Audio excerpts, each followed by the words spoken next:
Sono i lavori di rifacimento delle caditoie e delle tombinature eseguite nel 2017 sulla copertura dell'edificio degli spogliatoi del campo sportivo di San Bartolomeo a Levi ad essere finiti sotto la lente della magistratura di Genova, che ha disposto il sequestro preventivo dell'area interessata. In queste ore i carabinieri della compagnia di Chiavari hanno apposto i sigilli e delimitato l'area in attesa che una verifica tecnica più approfondita faccia luce sulla questione.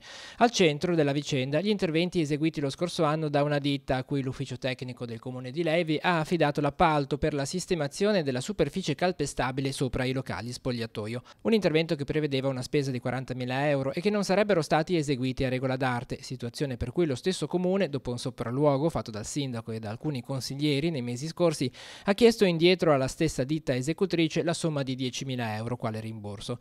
Sarà adesso la magistratura a stabilire la fondatezza della richiesta. Sotto l'attenzione della giustizia, dunque, non la procedura di appalto dell'ufficio tecnico comunale, quanto la conformità dei lavori eseguiti e le eventuali responsabilità di chi avrebbe dovuto controllare e non lo ha fatto. Per fare questo è stato necessario interdire l'accesso all'area per fare in modo che nuovi interventi, peraltro già previsti, possano modificare lo stato delle cose. Voglio subito rassicurare che non si tratta di problemi di sicurezza o di staticità delle strutture, ha spiegato il sindaco Vittorio Centanaro.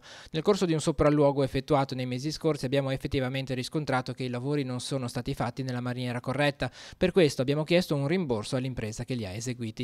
La procedura di verifica della procura dovrebbe svolgersi in breve tempo, in modo da permettere la partenza di altri interventi di riqualificazione dell'area sportiva leivese.